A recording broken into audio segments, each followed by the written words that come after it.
ঠান্ডার সময় যদি মানুষ আগুনের পাশে থাকে শরীর কি ঠান্ডা হয়ে যাবে?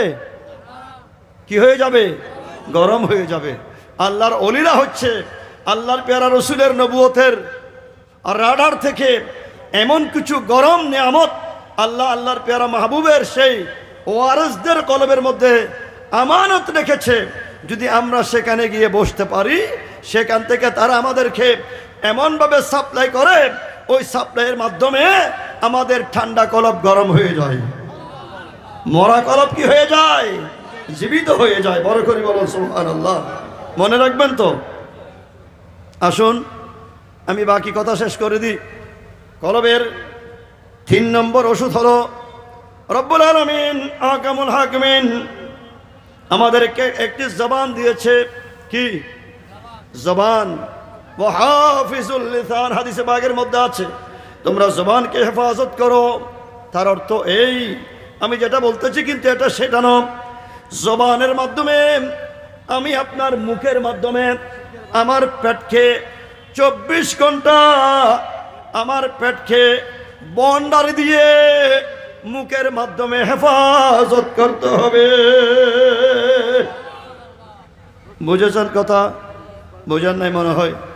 এখানে শ্বাসবাস করে যে এরকম কোনো মানুষ আছে?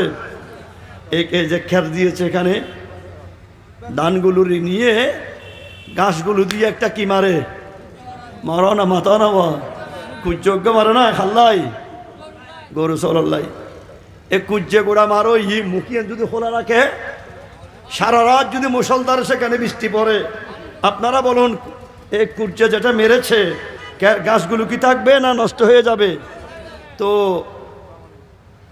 নষ্ট হয়ে যাওয়ার আশঙ্কা যেহেতু আছে, মুখটাকে খুব মজবুত করে কি করতে হবে?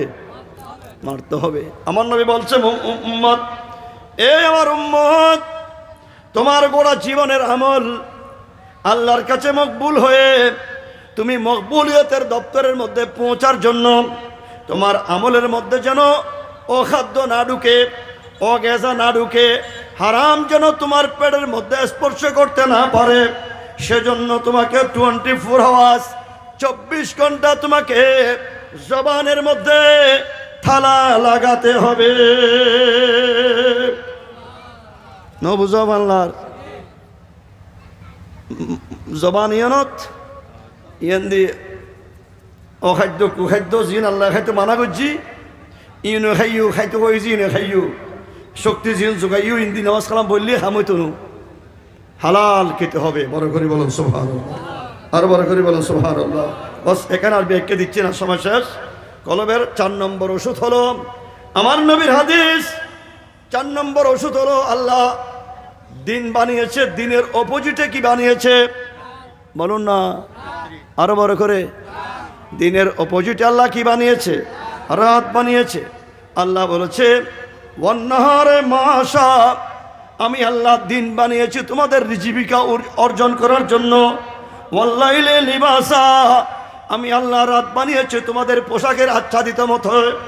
এ বান্দা, রাত বানার মূল কারণ হলো আমি আল্লাহর।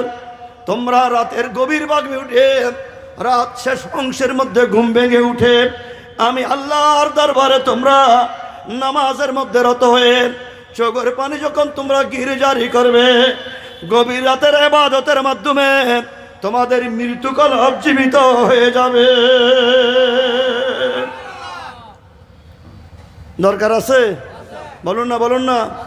এখন আজকের এই দিনে যদি আমরা হিসেব করি প্রায় 9 থেকে 10 ঘন্টার মতো রাত, এরপরও 10 ঘন্টা রাত, 3টার সময় ঘুম ভেঙে যায়, এরপরও আমরা এদিকে ওদিকে হতে হতে 7টা না বাজলে ঘুম থেকে উঠি না। নাউজুবিল্লাহ বলুন। মারা বন্ধুরা, মুরব্বীরা, যদি আমরা রাত্রের শেষ ভাগে উঠে আল্লাহর দরবারে যদি আমরা একটু আল্লাহকে ডাকতে জানি, ডাকতে শিখি, আল্লাহর পেয়ারা রাসূলের সাথ করতেছেন গভীর রজনীর ইবাদতের মাধ্যমে মানুষ ইনসানে কামেল হয়ে যায়। বড় করে বলো সুবহানাল্লাহ। আল্লাহর পেয়ারা রাসূল হাদিসে পাকের মধ্যে ইরশাদ করেছেন হুব্বিবা ইলাইয়া সালাসুম মিন দুনিয়াকুম। সুবহানাল্লাহ বলুন। আমি এটা আমার ওয়াজের মজমুন কথা নয়, এটা এই কারণে বলছি, নবীজির এরশাদ করতেছেন, আমি দুনিয়ার জমিন থেকে তিনটি বিষয়কে মহব্বত করি। নবীজি বলা মাত্র ইসলামের প্রথম খলিফাতুর রাসূল সিদ্দিক আকবর বলতেছে, রাসূল আপনার গুলো আমি কবুল করেছি, আমি আবু বকর সিদ্দিক আরো তিনটি বস্তুকে মহব্বত করি। বড় করে বলো সুবহানাল্লাহ, আরো বড় করে বলো সুবহানাল্লাহ। অর্থাৎ সাহাবায়ে কেরাম যারা, তারা নবীজিকে কিভাবে অনুসরণ করেছে, অনুকরণ করেছে, এটা আমাদের জীবনে বাস্তব শিক্ষা রাসূল পাকের দর্শন থেকে আমাদেরকে নিতে হবে। বড় করে বলুন সুবহানাল্লাহ। সিদ্দিক আকবর বলেছে, রাসূল আমার সবচেয়ে বড় প্রিয় বস্তু হচ্ছে আন নজরু ইলাইকা মিন ওয়াজহি রাসূলিল্লাহ সাল্লাল্লাহু আলাইহি ওয়াসাল্লাম। বড় করে বলুন সুবহানাল্লাহ। আল্লাহর প্যারা রাসূল এর জামাল মুস্তাফা, নবীর নূরানি চেহারা আকদাস আমাদের গোড়া জীবনের ইবাদত দিয়ে একবার দেখা সম্ভব নয়। যদি দেখা হয়, আল্লাহ তার জন্য জান্নাত ওয়াজিব করে দিয়েছে। বড় করে বলো সুবহানাল্লাহ। আর সিদ্দিক আকবরের প্রেম হলো 24 ঘন্টা মুস্তাফার জামালকে দেখে থাকা। বড় করে বলো সুবহানাল্লাহ। নারে তাকবীর, নারে রিসালাত, নারে গাউসিয়া, উলামায়ে আহলে সুন্নাহ, শাহেনশাহে মদিনা হযরত আল্লামা গাজী শের বাঙ্গাল রাহমাতুল্লাহ আলাইহি সিদ্দিক সংসদ জিন্দাবাদ। মারহাবা। আলহামদুলিল্লাহ, আমি আপনাদের এলাকার সন্তান।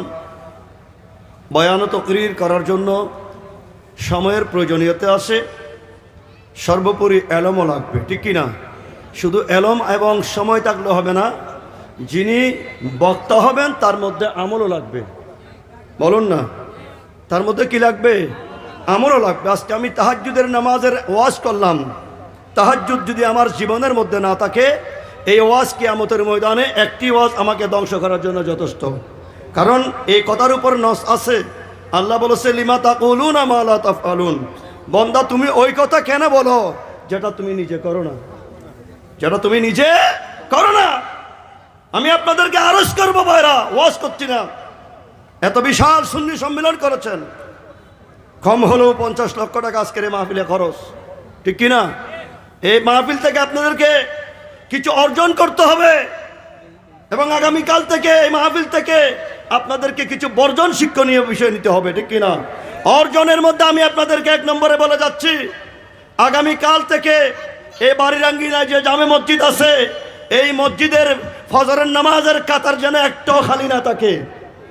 যদি একটা কাতারও যদি আপনারা খালি রাখতে পারেন, মনে রাখবেন এই মাহফিলের কদম বকদম আল্লাহ তার বিনিময়ে আপনাদেরকে দেবে।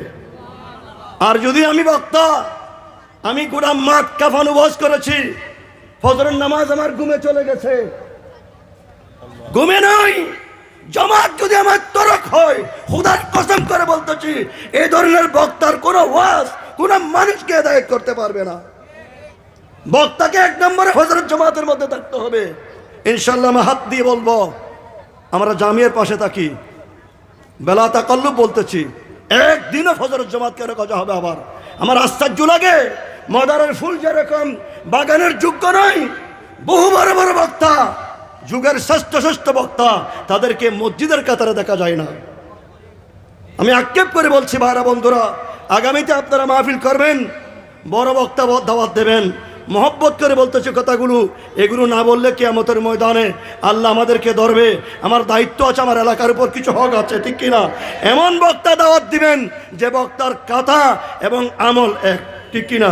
আল্লাহ পাক আমাদেরকে কম হলেও বেশি করার, আমল করার আল্লাহ আমাদেরকে তৌফিক দান করো। অনেক দূর থেকে, সুদূর ঢাকা থেকে আজকের মাহফিলের প্রধান বক্তা অত্যন্ত কষ্ট করে মাহফিলের তশরিফ ফরমা হয়েছে।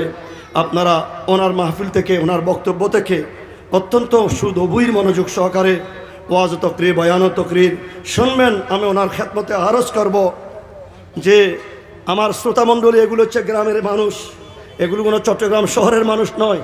এই এলাকার মানুষের জন্য আগামী দিনের, আগামী ভবিষ্যতের কী জিনিসের প্রয়োজনীয়তা রয়েছে, আপনাকে কোনো বিষয় নির্ধারিত করে দেওয়া হয় নাই। আপনারা এমন কিছু তকরির করবেন যাতে করে আমার মুরব্বীরা, আমার যুব সমাজ আমার মা বোনেরা পর্দার আড়ালে শুনে সেগুলো তারা যেন আমলের ময়দানে প্রয়োগ করে সমাজকে যেন তারা কিছু পরিবর্তন করতে পারে, সমাজকে যেন তারা কিছু দিতে পারে। আমি কি ভুল বললাম? মেহরবানি করে সবাই আন্তরিকতা দিয়ে মাহফিলের সৌন্দর্য বর্ধিত করবেন। ওমা আলাইনা ইল্লাল বালা। আসসালামু আলাইকুম ওয়া রাহমাতুল্লাহি ওয়া বারাকাতুহু। মারহাবা মারহাবা। কোরআন ও সুন্নাহর আলোকে অতীব গুরুত্বপূর্ণ তকরীর পেশ করেছেন আহলে সুন্নাত ওয়াল জামাত বাংলাদেশ হাটহাজারী উপজেলার সম্মানিত মান্যবর সভাপতি মুজাহিদে মিল্লাত মখদুমে আহলে সুন্নাত হযরতুল হাজ আল্লামা কাজী মীর মুহাম্মদ হাসানুল করিম মনিরি মুতাজিল্লু। আমি হুজুরকে ইন্তেজামিয়া কমিটির পক্ষ থেকে আন্তরিক ধন্যবাদ এবং মোবারকবাদ জানাচ্ছি। নাতে মুস্তাফা সাল্লাল্লাহু আলাইহি ওয়াসাল্লাম পরিবেশন করবেন জামিয়া আহমদিয়া সুন্নিয়া আলিয়ার সুযোগ্য শিক্ষার্থী শায়ের হাফেজ মাওলানা মোহাম্মদ আব্দুর রউফ। আসসালামু আলাইকুম ওয়া রাহমাতুল্লাহি ওয়া বারাকাতুহু।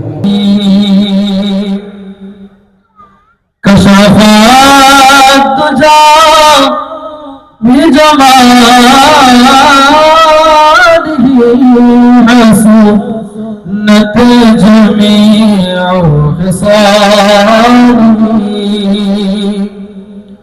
সাল্লু আলাইহি ওয়া আলিহি সাল্লু আলাইহি ওয়া আলিহি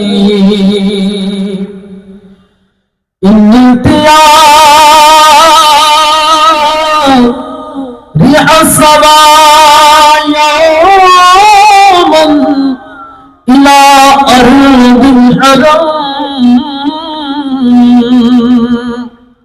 بلغ سلامي روضة فيها النبي المحترم بلغ العلا بكماله كشف الدجى بجماله حسنت جميع خصاله صلوا عليه وآله مدينة والار دشت عشق زمن